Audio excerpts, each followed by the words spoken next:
आप बोलो। इस बार बजट से ये एक्सपेक्टेशन है कि एजुकेशन में कुछ हो, क्योंकि अगर हम पिछले 10 साल का देखें तो 10 साल में एजुकेशन बजट घट रहा है। और एक ऐसा देश जिसको हम स्लीपिंग जाइंट, वो तो कहते हैं हम पैसा ज्यादा अलॉट आप कर। अगर एक्चुअल में आप देखोगे, डेटा देखोगे तो 3.9% है।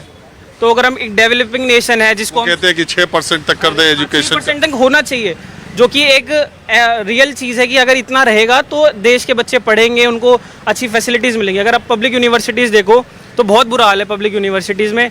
अभी जस्ट अंबेडकर यूनिवर्सिटीज़ आ रहे, एक पब्लिक यूनिवर्सिटी के कॉलेज की फीस 2 लाख रुपए। मतलब आप सोचो, एक कहाँ पढ़ते हो? मैं दिल्ली यूनिवर्सिटी से अभी ग्रेजुएट हुआ हूँ। अभी एडमिशन की वजह से ही यूनिवर्सिटी जाना हो रहा है, तो अभी फीस स्ट्रक्चर का पढ़ा हमने। तो एक पब्लिक यूनिवर्सिटी की फीस 2 लाख रुपए, कैसे आज नॉर्मल आदमी कैसे अफोर्ड करेगा 2 लाख रुपए फीस? तो ये एक बहुत कंसर्निंग चीज़ है। युवाओं में इस समय पढ़ाई लिखाई और रोजगार को लेके क्या सोचते हैं? एक तो जॉब, हमारी देश की ग्रोथ जो है वो एक जॉबलेस ग्रोथ है, जॉब नहीं। और जो पिछले 5-6 साल का जो गवर्नमेंट ने किया है, मतलब डीमोनेटाइजेशन से लेके और जितनी भी चीज़ें ये पॉलिसीज अच्छी लाते हैं, उसको इम्प्लीमेंट इतना बुरा करते हैं कि उसका इम्पैक्ट हम सारे लोगों की लाइफ पे आता है। और एजुकेशन की बात करें तो आप दिल्ली यूनिवर्सिटी चले जाएं, वहाँ पर इन्होंने इतना सेंट्रलाइजेशन किया है। जेएनयू में, डीयू में अपने लोगों को बिठाया है। डीयू में, जेएनयू में अपने लोगों को बिठा दिया है।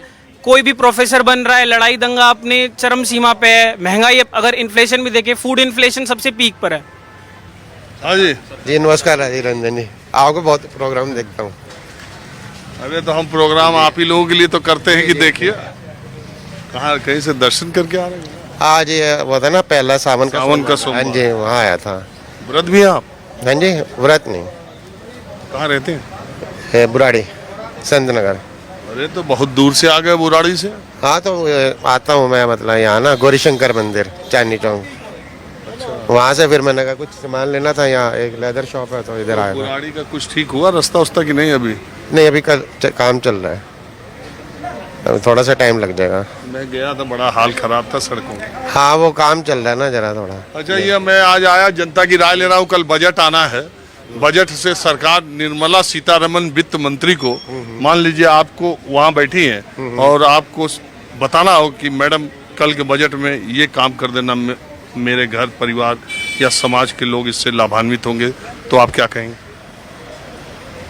सबसे पहले तो यही है जी कि महंगाई को थोड़ा कंट्रोल में करो करके, जो जरूरत की चीजें हैं उनके रेट ना बढ़ाते हुए। अभी आर्थिक सर्वेक्षण आज ही आया, कह रहे हैं कि महंगाई कम हो रही है। अच्छी बात है जी, अगर हो जाती तो अच्छी बात है, यही मेरा यही है कहना और उसमें अलग बात है, लेकिन मैं तो यही चाहता हूँ कि महंगाई थोड़ी सी कम हो। ये कागजों में ही होती है सर महंगाई कम। आम आदमी जो रोज दाल चावल खरीद रहा है उसको भाव पता है कि वो जो कुर्सी पे बैठ के सर्वेक्षण रिपोर्ट बना रहे हैं उनको पता होगा। वो नहीं दाल चावल खा रहे हैं, वो नहीं खा रहे ना सर, उनके पास पता नहीं कहाँ से इनकम आ रही है, इसीलिए उन्हें नहीं पता है। हमें पता है ना कितने रुपए कहाँ बढ़ रहे हैं, ऊपर वाले को हम खरीदते हैं ना, वो तो क्या उनके नौकर चाकर जाते कितने में लाते कितने में नहीं लाते।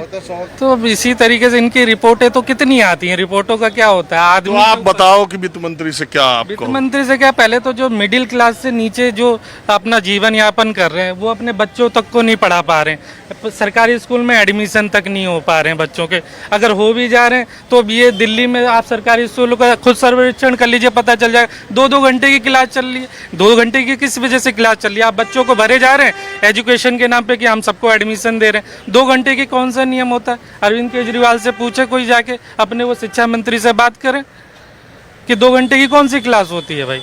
वो तो इतना प्रचार करते हैं कि शिक्षा करते हैं ना, वो कर रहे हैं क्योंकि वो जितना काम कर रहे हैं उतना दिखाना चाह रहे हैं। धरातल पे आके आप उस बच्चे से पूछिए ना 2 घंटे की शिक्षा वो कैसे ही ग्रहण कर लेगा वो। हाँ जी नमस्ते। हम तो आपके बहुत शुभचिंतक हैं सर, आपके बहुत बड़े फैन हैं। अरे आप 6 बजे और 11 बजे 2 बार देखते हैं? रिपीट टेलीकास्ट हुई। आप लोग कहाँ से? यही दिल्ली से है, रोहिणी है, वैसे रोहिणी में रहते हैं हम लोग। अच्छा अच्छा, बहुत शुक्रिया आप लोग का। हम लोग तो आपका पता लगा इलाहाबाद के, आप लोग पढ़े में, हम भी यूपी के भी ढूंढने गए अभी हम। होके आए अभी। अच्छा, कॉफी हाउस आप मुझे देखने गए थे? मैं तो मुजफ्फरनगर था 2 दिन से। तो आप वहीं थे, मैं कहीं कहीं रहता हूँ। उसमें लगे हुए थे आप लोग। तो आप मुझे बताइए, चलिए ये तो हो गई, आप लोगों का बहुत शुक्रिया। और ये बताइए कि बजट के लिए आप हाउसवाइफ हैं? तो ये बजट आना है, तो आज मैं ये जानने के लिए आया कि देश का आम आदमी, आम महिलाएं, घरेलू महिलाएं, कामकाजी लोग क्या सोचते हैं कि इस बजट में कुछ अच्छा की उम्मीद कर रहे हैं या नहीं कर रहे हैं, अगर हो तो क्या हो।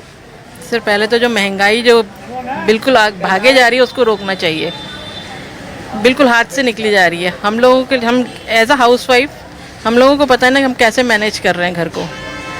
सब्जियों में देखिए क्या सब्जी इस टाइम, लेकिन अगर आप किसी से कहेंगे तो वो कहेंगे कि जुलाई अगस्त में बारिश सब्जियां महंगी रहती हैं। लेकिन कुछ तो लिमिट होनी चाहिए ना, लिमिट कुछ होनी चाहिए।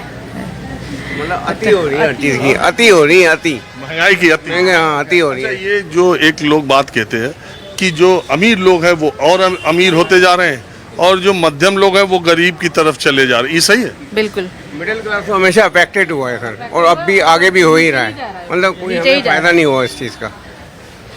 हाँ अंकल नमस्ते। नमस्ते, बोले। सर ये हर बार पूछते हैं आप क्या? महंगाई के बारे में और ये उसके बारे में, बजट के बारे में, समाधान तो कुछ निकलता ही नहीं है। अरे हमारा काम है आवाज पहुंचाना, अब वो सुने ना। पेट थोड़ी भर जाएगा सबका। हम भी मानते हैं, जय श्री राम कहते हैं हम भी, लेकिन इसका मतलब ये थोड़ी कि अब महंगाई कम नहीं होगी या कुछ नहीं होगा, कुछ तो समाधान होना चाहिए ना।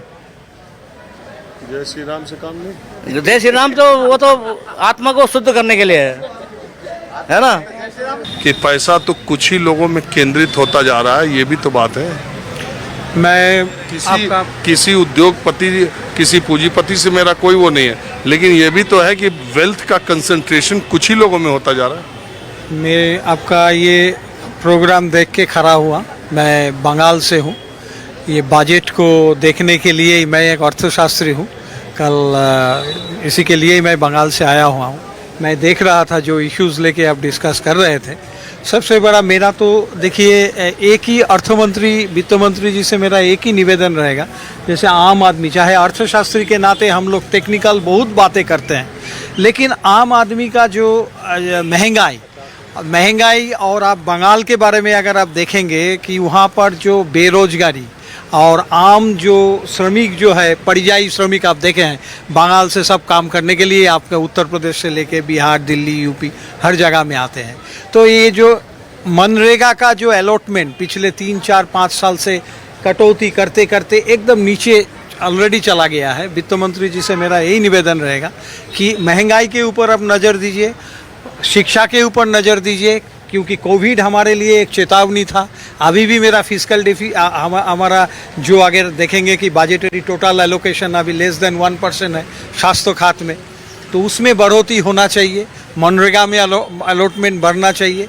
और विशेष रूप से ये महंगाई, चाहे आप 3 महीना 4 महीना, लेकिन 3 महीना 4 महीना ये तो हर साल होता है, तो गवर्नमेंट का तो बफर सिस्टम भी होना चाहिए ना।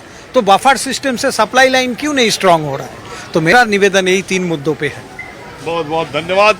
माहौल क्या है, मैं बस आज इतना ही। अगले एपिसोड में कविता सुनाता हूँ, 2 लाइन।